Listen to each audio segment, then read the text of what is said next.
So you want to do your first film and you don't know what to do, so I'm here to help you. These are the 3 things I think you need to think of before you actually start shooting your first film.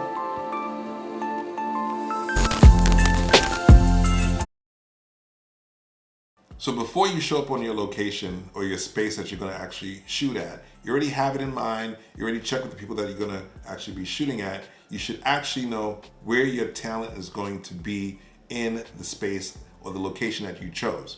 Or even if it's your own home, you still want to know how we're going to shoot in that space. You check out your space before you actually start recording or doing anything in that space. So that way you have a smooth, easy go, lucky shoot. This is what we all want. We want to be able to have a work day and we're going to just really knock this thing out. You don't want to rush it, but you definitely want to plan it before you go. If you're going to do a run and gun situation, more than likely you're going to actually end up trying to figure it out at the day that you arrive.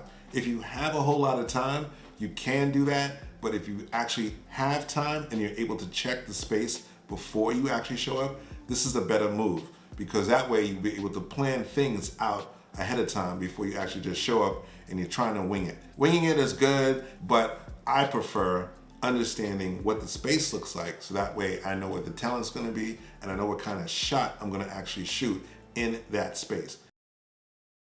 Now, in checking your space, right, when we get to the location, you should also light your space prior before you actually show up. So once you actually understand what the space and the location looks like, you want to know how you're going to light that scene.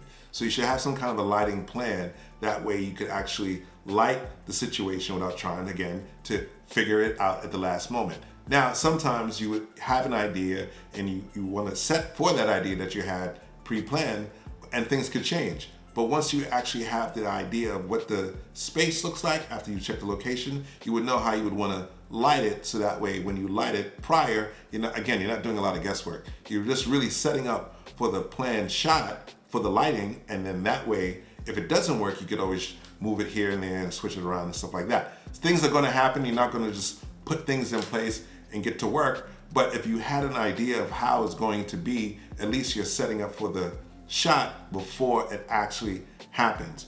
Again, you're trying to eliminate a lot of the guesswork because time is ticking and time is money. So you definitely don't want to waste either time or money. Why is my phone going off?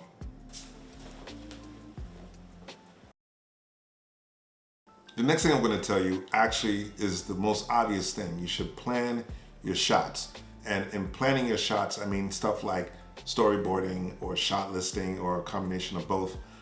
It helps with the understanding of the lighting that you're going to plan before you show up, as well as you're going to understand the space so you know when you plan your shots or you storyboard it or shot list it. Again, all this comes into play, and it's really just one of the things a lot of times, sometimes people tend to forget. The shot list and the storyboarding is a major thing that actually helps creators get their idea out. Get your 3 things, get your set planned shots, and anything that you do after that is just icing on the cake. So you'll get extra stuff once you actually have the things that actually tell the story. Get these shots because these shots actually make the whole story come to life. Anything else after that is just additional. Stuff happens, and when stuff happens, you can't actually prevent it because you can't control what is unknown that could happen on set. I actually have a story where that happened. They had the whole event and the event was ready to do their thing, but the weather was a factor that they did not factor in.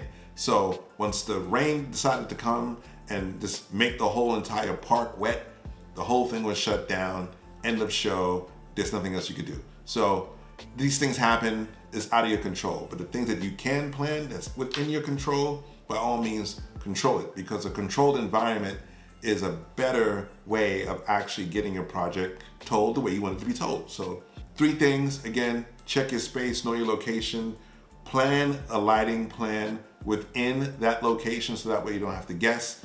And then, of course, last but not least is actually create a planned shot, meaning storyboard or a shot list. And then again, this should actually make your project go very, very smoothly. Hope you guys like what I have to give you here today. If it made sense, by all means use it. If you don't think it makes sense, tell me.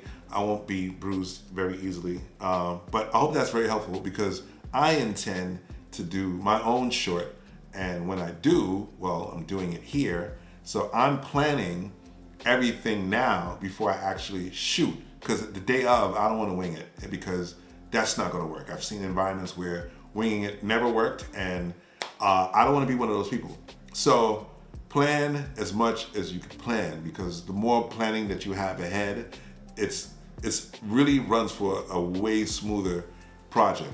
Again, shit happens. When shit happens, there's nothing you can really do about the things that you can't control. But these things you kind of can control a little bit. So I think this is something you should put within your memory bank, remember it, use it, and hey, you really won't go wrong. So yeah, I'm gonna try something to end this thing, and every time I do it kind of messy. So hey, like it, come again, and I have more for you in store. Yeah, so that's it. No, I see it. I messed up. I never did that right.